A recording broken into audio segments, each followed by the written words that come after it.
بروسسك inaad challenge garayso ama tagyiir isbedel inaad raadisaa laba shay bay u baahan tahay bay dhahay ka koowaad waa search for opportunities raadi fursadaha nololeed ha quusan weliga hay soranin there's no way wax la yiraahdaa ma jiro there is a way whatsoever bulshada ay ku sugantahay there is a way hogaamiyaasha dunida la yaqaan xataa kuwa maadiga meelan waxba ka jirin bay wax ka dhaliyeen wadankan yar ee Hong Kong la yiraahdo waa taqaanay dunida dabadeedu ku yaalay marka loo eego bulsho iyo dhaqaale iyo wax walba deedulna waa 24 kilomitir maxaad u malaynaysaa wadan u baahday inuu ciidda soo dhoofsado ciidda guriga lagu dhiso Malaysia ka qaadan jiray adoo qiyaas wadan ciidana soo dhoofsanaya muxuu haystay wadanka ciidda soo dhoofsanayay maanta wuxuu ka mid yahay wadannada dunida ugu dhaqaalaha sareeyo ku jira ugu horumarsan buu ku jira around 2000 wax ku dhow oo technical school isabuleeyay bay dhaadaan qiyaas adigu isku wadan yaro inta leeg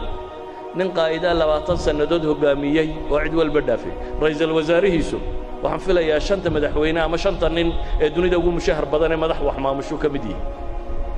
waa wadan 24 kilometer square dhulku haystaa weeyaan waxay yiraahdaan qaa'idku he should challenge waa inuu noqdo qof nolosha challenge gareynaya qof isku dayaya inuu caqabaadka ka tallaabsado taa macnaheedu waxa weeyaan waa qof furas raadinaya ibxath an al-furas nabiyullaahi muhammad alayhi salaatu wasalaam 13 sanadood bay quraysh iyo intii ku xeernay diidanay 15 qabiil buu isu soo bandhigay inay aqbalaan oo diiday markii dambe dhalinyaro ansaari aqbashay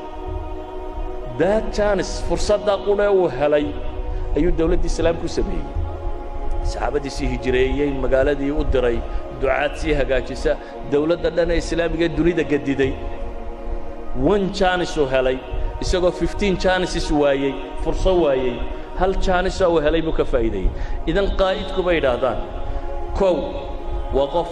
search for opportunities bay yiraahdaan waa qof raadinaya furaska raadinaya ka labaadna waxay yiraahdaan waa experiment and take the risk ha cabsan ee tijaabi oo risks ka qaado wax kasto nolosha ka mid ah waxay yiraahdaan cidda riskiga diida yani dhibaatooyinka cidda ka baqata horumarka ma gaadho xataa shirkadka dhaqaale shirkadka muqaamarada sameeya muqaamaro xisaabsan ayaa dhaqaaluhu kobcaan meel kasto aan muqaamaro ka jirin profitku wan iyo meelahaas ku warwareega meelaha had iyo goor dagaaladu ka dhacaan iyo waxaan ka dhacan waa risk midhan laakiin meelahaas waxa laga yaabaa 50% inay gaadho ama 100% inay gaadho profitku walidaalku waxa dhaca riskiga iyo profitku way wada socdaan Soomaalidu maxay ku maamaadaa barti yaqaan bari uma korodha bay yiraahdaan waa yani waa niman challenge gareynayna nolosha haddaad inta taqaanun ku warwareegtid waanad hore u soconin maaha ciyaaraha ay ku tilmaamaan laba ciyaarood idin sheego macnaheedu markaan leenahay fursad raadi waxay yiraahdaan guush waa laba shay oo la isku daro waa fursadda iyo diyaar garowga baa la yiraahdaa hadday fursadu ku hor yaalin laakiin adigu aan diyaar ahayn hore u socon maysid haddaad adigu diyaartay laakiin fursadda aad weydana socon maysid guush bay yiraahdaan waa labadaas oo wada kulma waa inaad fursaddiina aad la kulantay adiguna aad diyaar u tahay oo qof muqaamaro galayo ka faa'iideynaya inaad tahay bay yiraahdaan waxay yiraahdaan waa fursad iyo muqaamaradu jarska xornimo ma hataan sheegayna yani ninka jaska ciyaara muxuu sameeyaa soo jaska ma taqaanin shatranjka ciyaartan la yiraahdo jasku waa in go'an buu qof waliba marka hore deginshiyo lama degay sida shaxdeen oo kale shaxdeen way ka horeysaa jaskoo iyadana waa godkana waa la degaa laakiin kan marka hore degintuuku uu qoray in go'an baa askartaadiya waxa uu yaalay guurista laakiin la guurayo qofku wuxuu ka fakaraa taa haddaad guurto maxaa jawaabtu noqon maxaa soo baxaya markaas waxa ku soo baxaya intaas oo probability ihtimaalaad tira badan askariga haddaad guurto kaasu guuri kara alternatives tira badan ihtimaalaad markaasaa waxaad isweydiinaysaa kaa hadduu guuro maxaa ka dhalan jawaabtaasaad bixin kaa kale hadduu guuro maxaa ka dhalan jawaabtaasaad bixin kan hadduu guuro maxaa ka dhalan idan waxa jaanis jiroo dhan baad xisaabinaysaa marka aad xisaabiso ayaad dhiiranaysaa inaad guurto laakiin garantii maaha inaad guulaysan doonto socankaa maaha in lagaa badiya waa suurtagal idan liidarka dhabta ahi waa ninkaa cayaaraya maxay jas cayaaraya laakiin ma aha nin cayaaraya laadhuuda maxaa la sameeyaa dee waad ka quluxquluxsiinaysaa una wixii ka soo boodaa hadday lixi kuu soo baxdana lixun baad guuri haddii laba ka soo baxdana maxay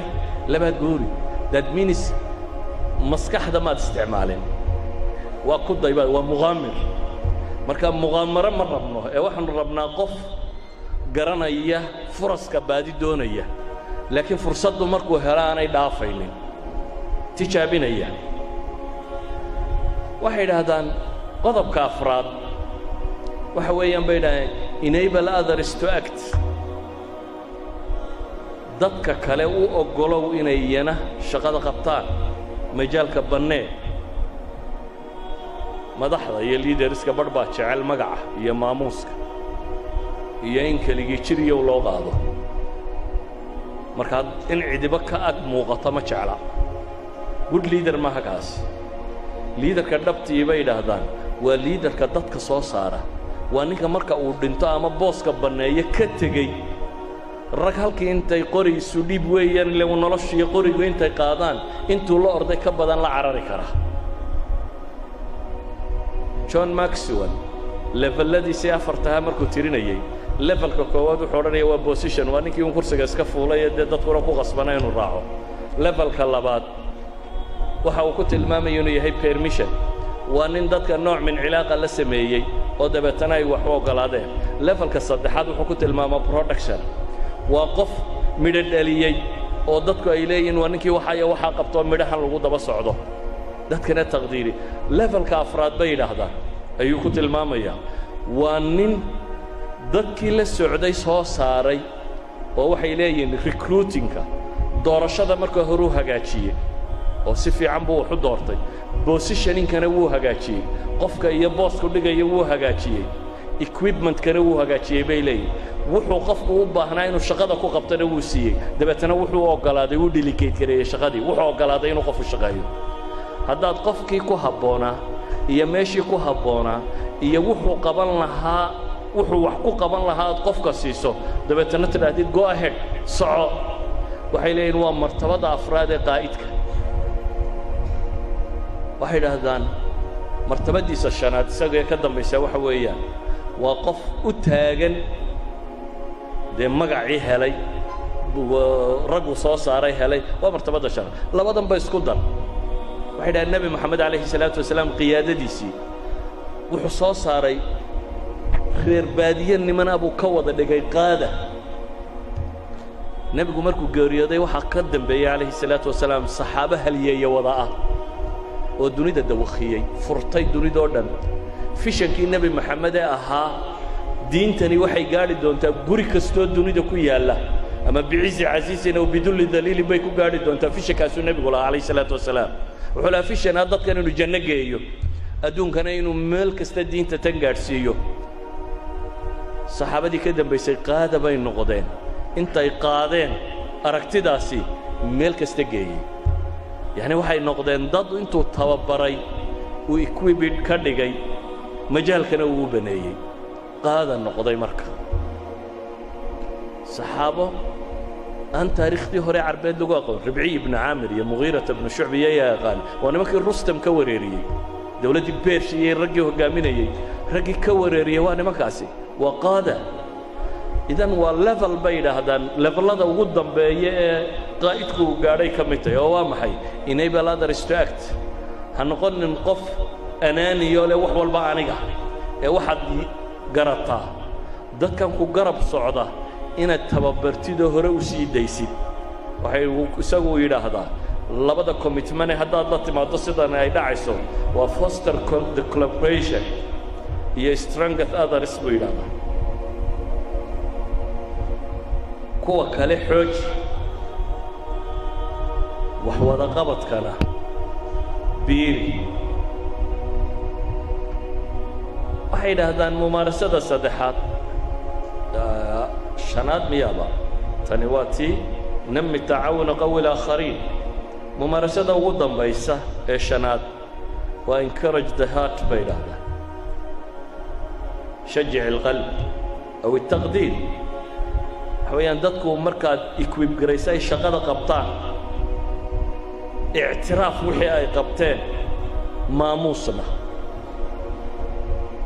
wixii ay qabteen ictiraaf recognize the contribution bay yidhaahdaan